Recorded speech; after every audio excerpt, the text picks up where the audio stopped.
Chief Minister of Telangana took the permission from his party leader Rahul Gandhi to conduct such meetings with the industrialists, particularly the Adani Group. Adani ports and SEZ के प्रबंध निदेशक करण अडानी और अडानी समूह के अन्य प्रतिनिधियों ने 3 जनवरी को हैदराबाद में तेलंगाना के मुख्यमंत्री रेवंत रेड्डी से मुलाकात की और राज्य में निवेश के बारे में चर्चा की। इस मुलाकात में रेवंत रेड्डी ने नए उद्योगों के लिए सुविधाएं और सब्सिडी का आश्वासन दिया और औद्योगिक विकास और रोजगार उत्पादन पर जोर दिया। इस मुलाकात ने राजनीतिक विवाद को जन्म दिया है। कांग्रेस नेता और अडानी समूह के अध्यक्ष गौतम अडानी के बेटे के बीच की इस मुलाकात पर केंद्रीय मंत्री प्रहलाद जोशी ने कांग्रेस पर निशाना साधा है। नमस्कार, आप देख रहे हैं एयर न्यूज।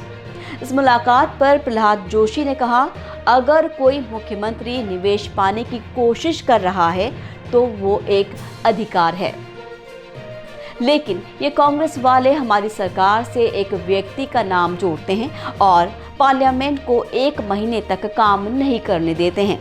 उन्हें देश और राज्य के लोगों से माफी मांगनी चाहिए। उन्होंने विपक्षी सांसदों का हवाला देते हुए कहा, जो पार्लियामेंट में अडानी समूह के खिलाफ US short seller firm Hindenburg द्वारा उठाए गए आरोपों की जांच की मांग कर रहे थे। इसी वजह से पार्लियामेंट के दोनों सदनों को अक्सर अडानी मुद्दे पर विरोध करने वाले सांसदों के कारण स्थगित करना पड़ता था। आपको बता दें कि इस मुद्दे को कांग्रेस नेता राहुल गांधी भी अक्सर प्रधानमंत्री नरेंद्र मोदी को टारगेट बनाने के लिए उठाते थे और कहते हैं कि आखिर में वो चुप हैं। शुक्रवार को भारत राष्ट्रीय समिति बीआरएस के प्रवक्ता दासोजू श्रवण ने करण अडानी और रेवंत रेड्डी के बीच एक नेक्सस का आरोप लगाया। उन्होंने कहा, कांग्रेस को इसका स्पष्टीकरण देना चाहिए। एक और राहुल गांधी अडानी के खिलाफ और दूसरी ओर रेवंत हाथ मिला रहे हैं। रेवंत रेड्डी राहुल गांधी का पालन नहीं कर रहे हैं, बल्कि नरेंद्र मोदी जी का अनुसरण कर रहे हैं। ये एक संदिग्ध बात है। इसके बीच तेलंगाना के आईटी और उद्योग मंत्री श्रीध ने अडानी समूह के निवेश का स्वागत किया है और कहा है कि राज्य सरकार उन्हें हर संभव सहायता और सुविधा प्रदान करेगी। उन्होंने बताया कि अडानी समूह राज्य में डाटा सेंटर, एयरस्पेस पार्क और अन्य उद्योगों को स्थापित करने का प्रस्ताव रखा है, जिससे राज्य को विकास और रोजगार का लाभ मिलेगा।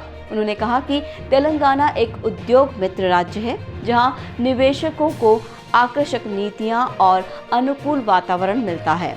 अडानी समूह के प्रतिनिधियों में भी राज्य सरकार के सहयोग की सराहना की और कहा कि वो राज्य में अपनी परियोजनाओं को जल्द से जल्द शुरू करने के लिए उत्सुक हैं। उन्होंने कहा कि उनका समूह राज्य में ऊर्जा, सीमेंट, डिजिटल इंफ्रास्ट्रक्चर और एयरस्पेस क्षेत्रों में निवेश करेगा, जो राज्य के आर्थिक विकास और आत्मनिर्भरता के लक्ष्यों को पूरा करने में मदद करेंगे। इस प्रकार अडानी समूह और तेलंगाना के मुख्यमंत्री की मुलाकात एक नया अध्याय खोल चुकी है, जिससे राज्य में निवेश, उद्योग, रोजगार और विकास को बढ़ावा मिलेगा। इस मुलाकात को लेकर राजनीतिक विवाद भी उभरे हैं, जिनमें कांग्रेस और बीजेपी के बीच तीखी बहस हुई है। अडानी समूह के खिलाफ आरोपों को लेकर भी विवाद जारी है, जिसकी जांच की मांग कुछ सांसदों ने की है। इस तरह अडानी समूह और तेलंगाना के मुख्यमंत्री की मुलाकात एक रोमांचक और विवादास्पद घटना रही है।